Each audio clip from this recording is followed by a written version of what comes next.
ये फोन से क्या करेगा वो?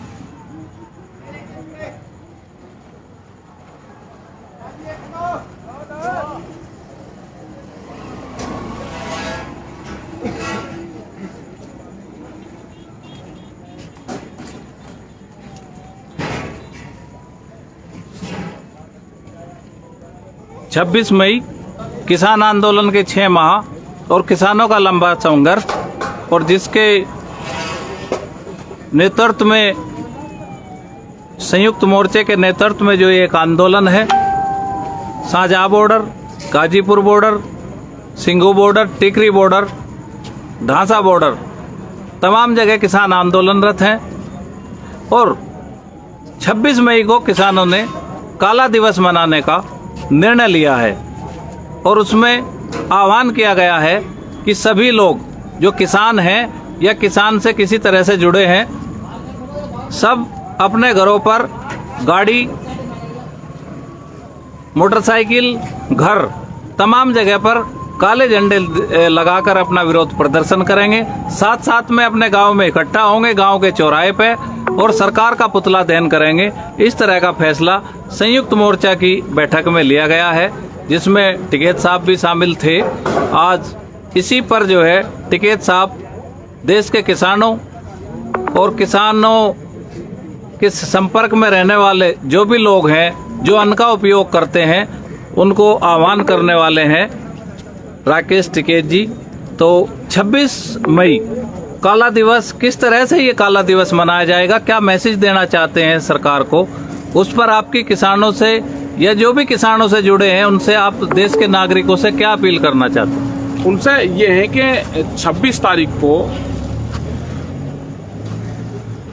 पूरा 6 महीने हो जाएंगे और सरकार को 7 साल हो जाएंगे। 26 तारीख को ही सरकार बात नहीं मान रही। 6 महीने आंदोलन को चलते हुए हो गए। दिल्ली को बहुत बॉर्डरों से घेर कर रखा है। सरकार नहीं बात मानेगी तो ये निर्णय संयुक्त मोर्चे ने लिया कि ब्लैक डे मनाएंगे। 26 तारीख का काला दिवस मनाएंगे। काले झंडे अपने घरों पर लगाएंगे, अपनी गाड़ियों पर लगाएंगे, अपने ट्रैक्टर पर लगाएंगे, और 10-11 बजे के आसपास सुबह किसी भी टाइम, जिसको टाइम मिले, वो अपने गांव में, अपने चौराहे पे, अपने शहर में, कहीं पे भी सरकार का पुतला दहन करेगा। ये निर्णय वहां पे लिया गया है क्योंकि सरकार बात नहीं मान रही। कोरोना काल है, बड़ा प्रोग्राम दूसरा नहीं कर रहे, इसलिए ये है कि 26 तारीख को 6 महीने हो जाएंगे तो काला दिवस मनाया जाएगा। तो ये किसानों के गुस्से का इजहार है कि जिस तरह से सरकार बात नहीं मान रही। पहला आप कहते थे कि सरकार मिल नहीं रही, और अब तो सरकार बोल भी नहीं रही। मिलने के साथ साथ सरकार कहीं बोल देती थी, मिल भी नहीं रही। तो इस तरह के सांकेतिक विरोध से आप मानते हैं कि सरकार पर दबाव बनेगा? हाँ, तो बिल्कुल दबाव बनेगा। ये जाएगा, आम लोगों को पता चलेगा, तो ये बिल्कुल दबाव बनेगा। एक आंदोलन करने का ये भी एक तरीका है। तो अलग अलग तरीके इस आंदोलन में अपनाए जा रहे। तो ब्लैक डे का भी एक आंदोलन का तरीका है, और उस आंदोलन के तरीके को हम अख्तियार करेंगे, सरकारों तक अपनी बात पहुंचाने का काम करेंगे। आप हमेशा बहुत सशक्त अपील करते हैं, तो इस बारे में भी आपने किसानों से क्या अपील की है? किस तरह से लोगों को संदेश भेजा है? क्या तरीका किसान संगठन अपना रहे हैं? वर्चुअल मीटिंग भी कर रहे हैं, आपस में व्हाट्सएप ग्रुप पे बहुत लिटरेचर भी भेजा जा रहा, तमाम पोस्टर भी भेजे जा रहे। तो अब किसानों से किस तरह की अपील है और आगे आंदोलन को किस तरफ ले जाना चाहते हैं आप? आंदोलन शांतिपूर्ण तरीके से रहेगा, चलता रहेगा। आंदोलन लंबा चलेगा, तो किसान उसकी तैयारी जरूर करे। अपने खेत पे जैसे ध्यान देता है, उसी तरह का ध्यान अपने आंदोलन पर दे। जो पोस्टर भेजे जा रहे हैं उनको पढ़े, जो गाइडलाइंस है उसको पढ़े, और शांतिपूर्ण तरीके से जो जहां पे है वहीं पे ही प्रदर्शन करें। वो इसका हिस्सा बने आंदोलन का, और जब भी सरकारों तक ये मैसेज जाएगा। कोरोना का कोहराम, किसानों को सरकारें और मीडिया मिलकर कर रही हैं बदनाम। एक सूची जारी की है हरियाणा सरकार ने कि देखिए, किसान आंदोलन से आते हैं, गांव-गांव में कोरोना फैला रहे हैं, जबकि सच्चाई ये है कि कोरोना के केस आज तक किसी बॉर्डर पे आधिकारिक रिकॉर्ड में नहीं मिले हैं। अगर किसी किसान को हार्ट अटैक भी आता है, उसको हॉस्पिटल ले जाया जाता है तो जबरदस्ती उसको कोरोना का मरीज साबित करने का प्रयास किया जाता है। ऐसी घटना 2 दिन पहले भी सोनीपत के हॉस्पिटल में हुई है। जिनको कोरोना बताते हैं उनका पोस्टमार्टम देश में होता नहीं है, उनका पोस्टमार्टम भी हुआ, फिर भी मीडिया उनको कोरोना बता रही है। तो ये सरकार के साथ मिलकर जो है एक बड़ा अभियान किसान आंदोलन को बदनाम करने का है। टिकैत साहब, आप इससे कैसे निपटेंगे? इससे निपटेंगे सोशल मीडिया के माध्यम से निपटेंगे, और अपने लोग समझदार हैं। गाँव में जो प्रचार होता है वो प्रचार पूर्ण रूप से झूठा प्रचार होता है। कोरोना का उद्गम स्थल ये आंदोलन नहीं है, ये तो कॉलोनियां हैं, ये तो घर हैं। पूर्ण रूप से ये घर है अपने, और ये ना खाली होंगे। ये जिस तरह से मीडिया प्रचार कर रही है, जिस तरह से सरकारें उनके माध्यम से प्रचार करवा रही हैं कि किसान चला जाए। अगर कोरोना काल में देश में कानून आ सकते हैं तो कोरोना काल में ही देश में से कानून खत्म भी हो सकते हैं। अगर इतनी ज्यादा चिंता है तो आप कानून को वापसी ले लो, एमएसपी पे कानून बनाओ, उसकी घोषणा करो।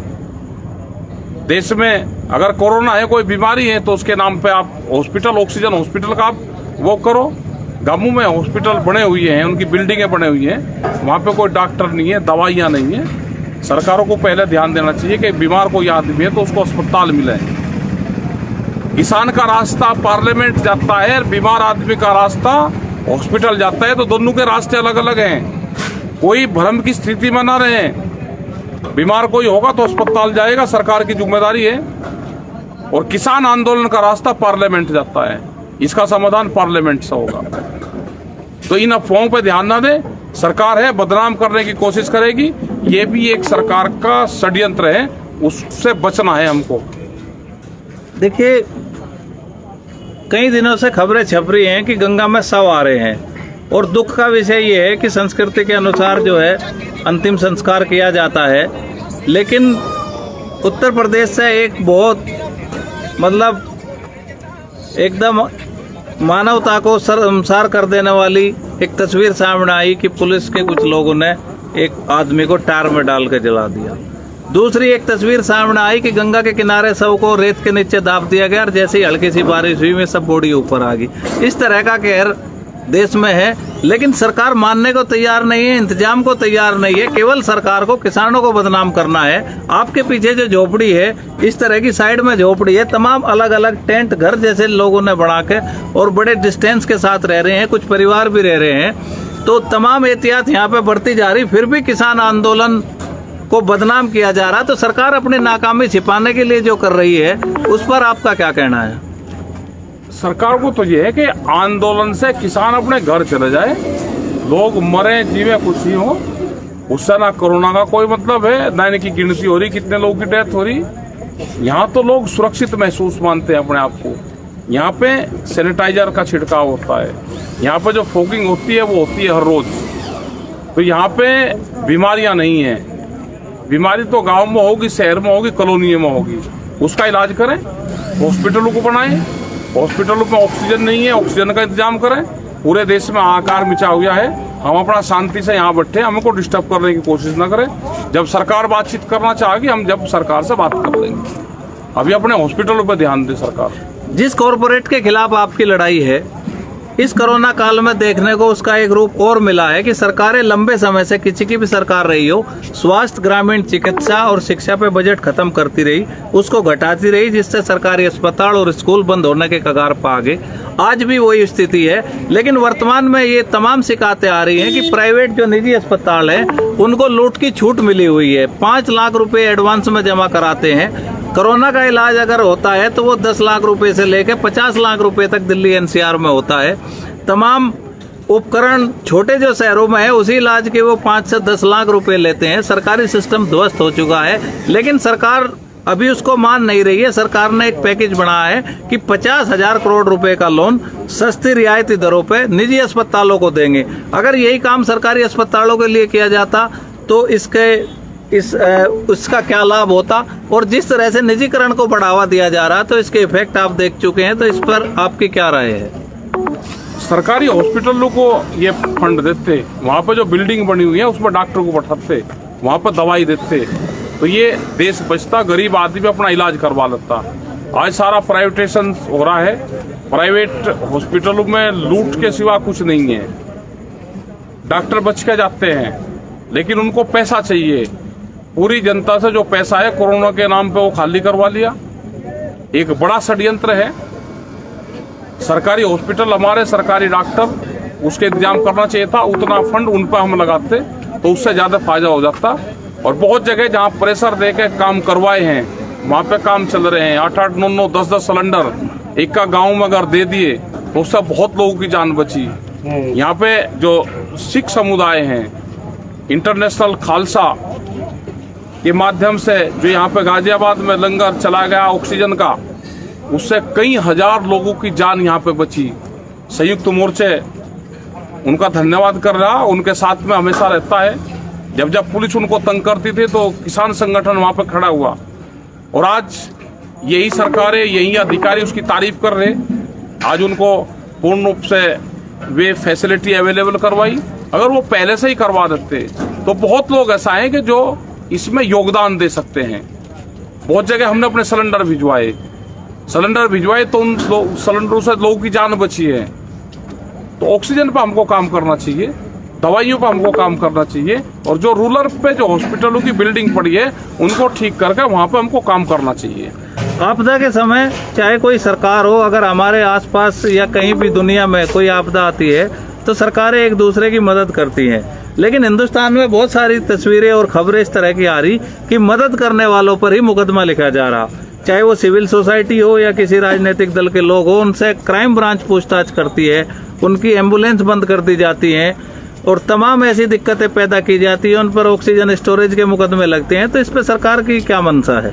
सरकार की मंशा ये है कि लोगों को मरने दो। ये हो सकता है किसी दवाई का ट्रायल हो रहा हो, ये समझ में नहीं आ कि लोग मर रहे हैं और सरकार पूर्ण रूप से चुप है। लोगों को मरने के लिए छोड़ दे। अगर कोई मदद करता है तो उसे कहे कि ना इसकी मदद मत कर, उसके ऊपर मुकदमा लिखा जाता है। तो ये तो पहली बार देखने को मिला। तो इसका जनता ही इसका जवाब देगी पूर्ण रूप से, कौन लोग उनकी मदद कर रहे हैं, कौन लोग अपने घरों में बैठे हैं। जितने भी लीडर्स हैं वो कोई सड़कों पर नहीं है, कोई बातचीत नहीं करना चाहता, कोई अपने लोगों की मदद नहीं करना चाहता। गरीब आदमी अपने मरीज को लेके और हॉस्पिटलों की ठोकरें खाता फिरता है, उसको कोई इलाज नहीं मिलता।